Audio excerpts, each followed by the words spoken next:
Bab 90. Hanya sementara, sayang. Bertahanlah, dan sembuhlah. Saat ini, penjara dan psikiater saja tak akan cukup mengatasimu. Tenanglah kau di sini, nak. Mama tak mau kamu menghancurkan masa depan kita. Batin Kesia pedih. Kesia berjalan tegap setelah mengusap air matanya. Fandi yang mengikuti Kesia dari belakang hanya patuh pada perintah Kesia. Dia pun memaklumi obsesi Marina pada Reza pasti akan berbuntut panjang jika Kesia tidak mengambil tindakan. Van, tolong kirimkan video Marina yang sudah tersegel di kamarnya ke nomor Reza Darmawangsa. Aku akan memastikan anakku tak akan pernah keluar dari sini jika obsesinya belum sembuh. Baik, Nyonya. Fandi mengangguk hormat di belakang Kesia. Ago sekolah Cici dan Rangga. Guntur berjalan tenang di koridor kelas dengan tas punggung mahal yang dibelikan Yovan, ayah angkatnya.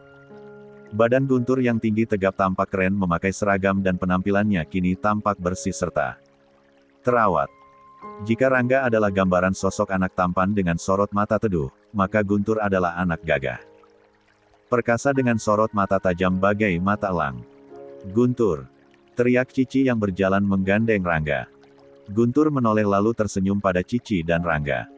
Cici menarik tangan Rangga dan mempercepat langkahnya menghampiri Guntur.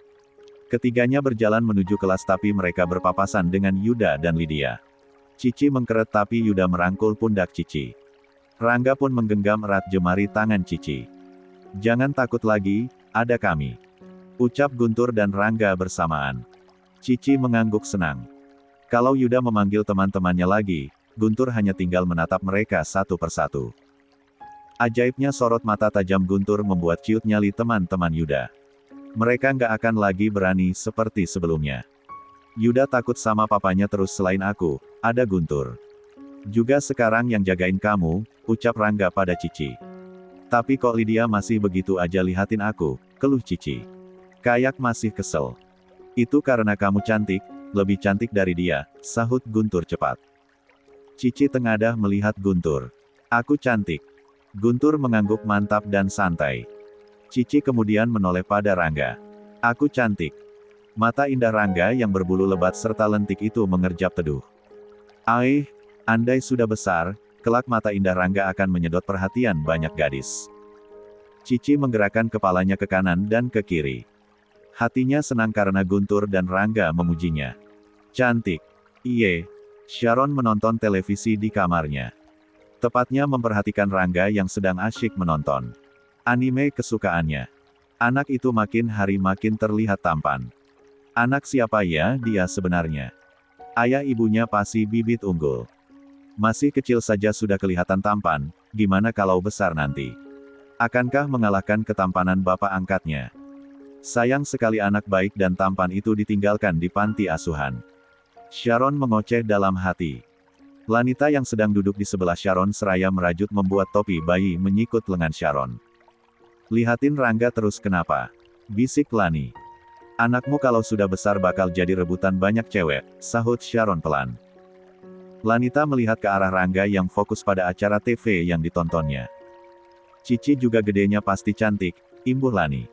Mana dia? Biasanya nempel terus sama Rangga. Di kolam dengan Aleska. Itu anak nempel terus sama Aleska, ujar Sharon. Iya, Ales senang bermain dengan Cici.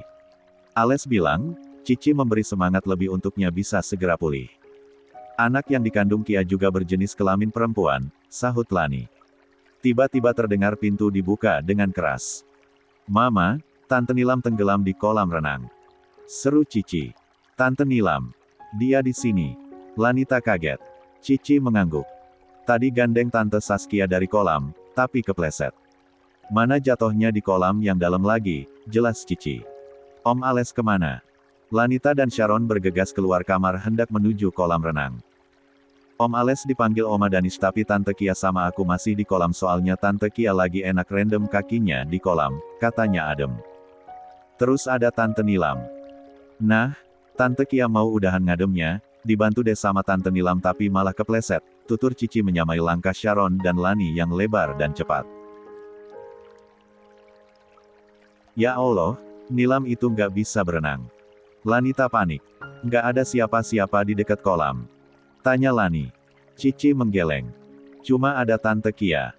Sharon dan Lani semakin mempercepat langkah mereka. Hati-hati turun tangganya.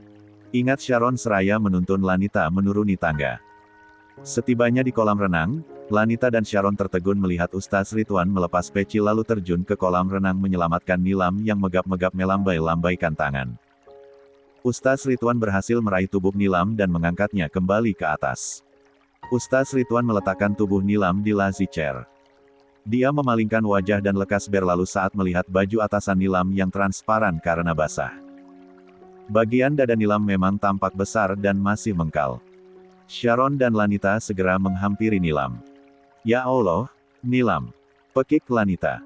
Lan, itu tadi siapa? Orang atau malaikat bersayap yang nolongin aku? Nilam mengerjap berulang kali. Ini anak, udah tenggelam sempat-sempatnya nanyain yang bening-bening, sahut Lani. Nilam bangun mencari sosok penolongnya tadi. Kemana dia, Lan? Siapa? Malaikat penolongku. Nilam mencari-cari Ustaz Ridwan yang sudah menghilang menuju rumah utama hendak mengganti baju karena bajunya basah. Iya, entar juga ketemu. Ayo, masuk dulu. Kamu ganti baju dulu. Lanita menggandeng Nilam dibantu Sharon. Wajahnya adem dan menenangkan. Lan. Dia siapa? Nilam masih saja penasaran. Ustaz Ridwan, Ustaz yang mengajari Cici dan Rangga mengaji. Untuk sementara memang sedang menginap beberapa hari di sini, jawab Lani. Ya Allah, Pak Ustaz, toh. Pantesan wajahnya adem benar, puji Nilam dengan wajah tersipu. Hari kemerdekaan Indonesia 17 Agustus jatuh pada hari Kamis. Tapi perusahaan diliburkan oleh Reza sampai Minggu. Para karyawan senang karena bisa mudik dan libur panjang untuk yang punya kampung halaman. Reza sendiri punya proyek penting di rumah. Kamarnya yang di lantai 2 akan dia pindah ke lantai 1. Reza tak ingin Lanita naik turun tangga tiap hari. Namun selain itu Reza mengadakan upacara bendera di halaman depan rumahnya dan mengadakan lomba 17-an di halaman belakang. Pesertanya, ya seluruh penghuni rumah yang ramai itulah beserta anak-anak panti asuhan Sangraloka yang diundang khusus ke rumah Reza plus karyawan perusahaan yang tidak mudik dan mau saja ikut acara di rumah Reza. Beberapa chef dari Hotel Aji Saka dikerahkan untuk mengirim menu makanan dalam jumlah besar. Dimitri pun libur masak tentunya. Dia ikut beberapa lomba. Meski tubuhnya agak gemoy, dia cekatan ikut lomba karung. Lomba berenang bahkan juara lomba makan kerupuk. Lanita yang sebetulnya ingin ikutan lomba mendapat hadiah cinta dan berlian lagi dari Reza asalkan duduk manis saja menikmati keseruan lomba. Ya mana boleh ibu hamil ikut lomba, Reza bisa murka kalau Lanita tetap ngeyel. Betapa semarak halaman belakang rumah Reza. Cici dan Rangga gembira bisa bertemu dengan teman-temannya satu panti. Orang tua Guntur pun turut diundang. Dane yang sudah 1 bulan bedres pun kini ikut hadir di acara lomba 17-an di rumah menantunya. Yang sangat luas. Ustaz Ridwan jadi idola baru di semaraknya acara 17-an di rumah Reza. Para pengurus panti yang notabene banyak perempuan single tampak bersemangat mengetahui Ustaz tampan itu akan jadi pendamping. Ibu Umayyah jadi pimpinan panti. Nilam yang ikut terhipnotis keberadaan Ustaz Ridwan nyaris tak berkedip melihat penolongnya ikut lomba balap karung, tarik tambang dan juga berbagai atraksi lainnya. Lomba pertama diperuntukkan untuk anak-anak panti dengan berbagai hadiah menyenangkan untuk setiap pemenang. Setelah lomba anak-anak selesai, tiba giliran lomba untuk orang dewasa. Saat lomba sandal bakiak, Nilam dengan gesit mendaftar satu grup dengan Ustaz Ridwan. Tapi dengan halus Ustaz Ridwan ingin 2 rekannya lelaki semua. Karena kalau jatuh berpelukan, dia tidak perlu merasa risih. Jangan caper sama Pak Ustaz. Ancam Sri. Lah, free dong. Sahut Nilam masa bodoh. Kamu kan kerja di kantor Tuan Reza. Di kantor apa nggak ada yang ganteng? Sri mencebik. Banyak, tapi hatiku terpaut pada Pak Ustaz gimana, dong? Nilam masih santai menyahuti Sri. Nilam tidak tahu kalau sejak tadi Hilman lekat memperhatikan Nilam. Hilman duduk di sebelah Lanita yang sibuk memberi yel-yel pada peserta lomba tarik tambang. Nona, maaf, Nilam itu tetangga Non Lani dulu, iya. Tanya Hilman sedikit salah tingkah. Lanita menoleh pada Hilman. Iya betul. Kenapa? Apa dia sudah punya pacar? Lani senyum lebar. Kamu naksir Nilam. Wajah Hilman kemerahan seraya menggaruk pelipisnya kikuk. Sana satu grup di lomba sandal Bakiak sama Nilam buruan, daftar di Hilda. Lanita memberi semangat. Tapi gimana? Nilam masih single. Lanita mengangguk. Masih free, makanya cepat. Hilman terburu-buru menghampiri Hilda ingin lomba sandal Bakiak dengan Nilam. Untung saja, grup Nilam masih 2 orang. Nilam dan Sri. Tapi Hilman keduluan oleh salah satu karyawan perempuan Reza di kantor. Hilman tentu saja kecewa, tapi tak apa, masih banyak cara lain untuk sekedar menyapa Nilam. Sementara itu Reza yang sedang libur pun ponselnya tetap saja kerap berdering dan sibuk menerima telepon. Yang, Hilman kayaknya naksir Nilam. Nilam naksir Pak Ustaz naksir Sharon. Nggak ada yang nyambung. Sambungin, G. Lanita memeluk pinggang Reza yang berdiri di sampingnya setelah selesai menerima telepon. Hilman naksir Nilam. Kekeh Reza. Lanita mengangguk. Pak Ustaz gimana? Memang Pak Ustaz juga naksir Sharon. Enggak sih, udah enggak. Nanti aku cerita. Sana kamu katanya mau ikutan lomba masukin rokok ke botol. Itu tarik tambang udah melorot grupnya Dimitri lawan grup Rashid. Yah, alamat ribut kalau salah satu kalah, terka Reza. Benar saja, Dimitri yang tersuruk jatuh bersama 5 rekannya segera menghampiri Rashid. Curang? Aku 6 orang, grup kalian 7 orang. Dimitri tak terima timnya kalah. Kamu sama Adit anak Purkesing itu sama-sama gendut, Dim. Lihat tim aku, kurus semua, jadi biar adil, Hilda kasih 1 orang lagi, bantah Rashid. Kenapa jadi body shaming? Gerutu Dimitri. Bukan maksudku body shaming, Dim. Hilda bersikap adil pada semua peserta, sangkal Rashid. Ah, mentang-mentang calon suami jadi berat sebelah nih timnya ditambahin. Tadi kan kita pada nimbang badan, kiloan timku kurang. Kenapa kamu jadi sewot, sih? Terima saja kalau kalah, kenapa nyalahin jumlah orang, heran. Rashid misuh-misuh. Dimitri protes juga pada Hilda dan Hilda menjelaskan dengan sabar. Tapi tetap saja Dimitri tak mau terima. Suzana maju. Bisa nggak sih kamu sportif? Kalau kalah ya kalah aja jangan banyak protes. Nanti kan ada lomba makan sawo. Kamu pasti menang. Ujar Suzana. Dimitri akhirnya menurut setelah Suzana turun tangan. Dasar susis. Ejek Rashid saat melewati Dimitri. Apaan susis? Dimitri mencekal lengan Rashid. Suami takut istri, kekeh Rashid. Bukan takut tapi cinta. Sanggah Dimitri. Iya deh yang bucin. Kiki Rashid seraya cepat berlalu mendaftarkan kemenangannya beserta tim pada Hilda dan Saskia. Hilda dan Saskia mencatat aneka jenis lomba, peserta dan para pemenang. Akan ada hadiah khusus dari Reza. Tiba saatnya lomba memasukkan rokok ke dalam botol lewat belakang. Salah 2 pesertanya adalah Aji Saka dan Reza. Sharon dan Josh pun ikut. Penonton gegap gempita karena Reza pun ikut lomba. Duh, si juragan, posisi kayak gimana ge tetep wikasep, puji Sri. Tadi Pak Ustaz lomba ngambilin koin di buah semangka yang diitemin tetep cakep, enggak? Senggol Naila. Iya, dong. Tapi aku kesal, Nilam main serobot saja tebar pesona sama Ustaz Ridwan, gerutu Sri. Naila terkikik melihat Sri yang cemberut. Lomba memasukkan rokok ke botol dimenangkan oleh Josh. Josh mendapat pelukan dari Sharon. Asyik, hadiahnya iPhone, buat aku, iya. Yang menangkan aku, sahut Josh. Kamu gitu. Sharon melihat Josh dengan sudut mata. Ya buat kamu. Apa sih yang gak buat kamu, Josh mengalah. Sharon naik ke punggung Josh. Cuma iPhone padahal kamu bisa beli sendiri, iho. Josh ternyata masih ngedumel. Tapi sensasinya beda, ini hadiah 17-an, bantah Sharon. Lia? Iya, ambil. Abis perkara, Josh kerap mengalah pada Sharonnya. Turun, ya. Itu diliatin anak-anak panti, ujar Josh. Sharon turun dari punggung Josh lalu mengecup pipi Josh sebelum dia ikut lomba makan seblak dengan pedas level 30. Acara berlangsung seru hingga tak terasa waktu sudah mendekati maghrib setelah terjeda asyar. Namun pembagian hadiah terselesaikan tepat setengah 6 sore. Semua orang bergegas membersihkan diri untuk menunaikan sholat maghrib berjamaah. Selesai sholat maghrib, acara prasmanan kedua tiba. Semua makan malam dengan lahap. Menu restoran Hotel Bintang 5 menjadi sajian istimewa malam itu bagi semua orang terutama anak-anak panti. Sungguh acara yang teramat meriah dan sangat menyenangkan. Di tengah-tengah acara makan malam, Lanita membisikkan sesuatu pada Nilam. Nil, coba lihat cowok yang pakai baju merah jambu di arah angka jam 3. Gimana menurutmu? Nilam menoleh ke arah angka jam 3.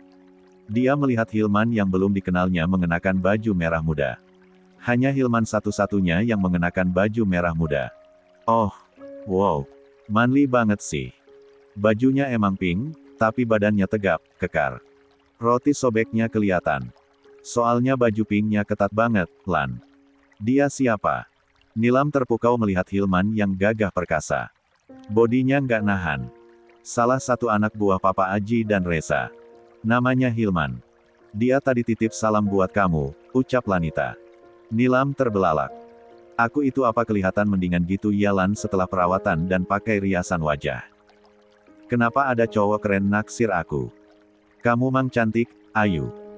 Cuma kemarin ketutup sama rasa lelah karena terus-terusan kerja part-time gak kenal libur jadi gak sempat merawat diri, jawab Lani. Gimana? Diterima gak salamnya?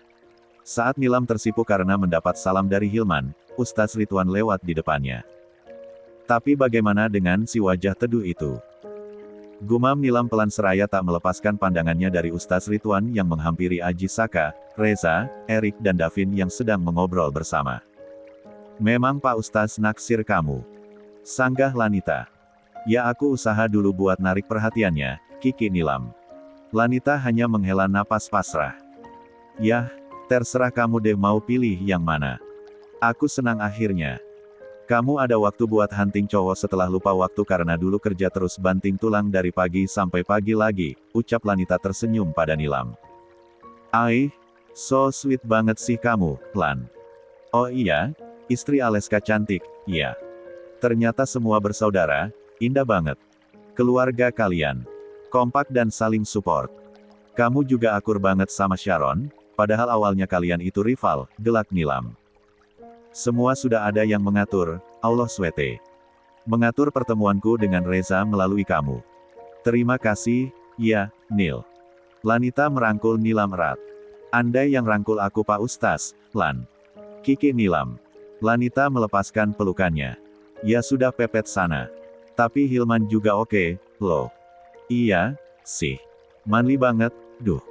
Jalan sama dia berasa dilindungi banget kayaknya. Keren dan maco. Puji Nilam bingung menentukan pilihan antara Hilman atau Ustaz Ridwan. 1,5 bulan Marina dirawat di rumah sakit jiwa abadi, kondisinya sudah agak tenang. Dia tidak lagi berteriak atau menjerit meminta dilepaskan pasungannya. Dokter Haris yang merawat Marina selama ini begitu sabar dan telaten mengajaknya bicara dari hati ke hati. Hingga pada suatu saat, Dokter Haris menawarkan Marina untuk berjalan-jalan di taman. Marina yang kini lebih banyak diam dan bengong itu hanya mengangguk saja tanpa kata. Dok, tak ada izin dari Ibu Nona Marina untuk keluar dari kamar apalagi membiarkannya berjalan-jalan di taman, ucap Suster Ani sedikit khawatir. Tak apa-apa. Aku yang akan bertanggung jawab jika rezadanya pasien ini histeris, sahut Dokter Haris tetap bersikeras melepaskan Marina. Sendi-sendinya akan kaku kalau dibiarkan terpasung lebih lama. Suster Ani menurut saja. Dia melepas pasungan kedua tangan dan kaki Marina. Setelah selesai, Marina dibantu bangun oleh Dokter Haris dengan perlahan. Kuat berjalan. Tidak pusing? Tanya Dokter Haris. Marina menggeleng. Dia sudah sering dibuka pasungannya saat Dokter Haris visit ke kamarnya. Duduk menatap pemandangan di luar jendela dalam diam. Dokter Haris membimbing Marina menuju taman yang berada di tengah-tengah gedung rumah sakit. Hirup napas dalam-dalam, rasakan kebebasanmu di taman ini. Titah Dokter Haris. Marina menuruti ucapan dokter muda yang kerap tersenyum padanya itu. Apa Dokter Haris benar menganggapku tidak gila? Kenapa dia membiarkan aku lepas dari pasungan? Kalau Mama datang ke sini dan melihatku bebas seperti ini apa Mama akan murka? Lalu aku akan lebih lama berada di rumah sakit jiwa ini. Marina membatin. Jangan khawatirkan apapun. Ada aku. Ucap Dr. Haris menenangkan, seolah tahu isi hati Marina. Marina kemudian dibimbing menuju salah satu kursi taman.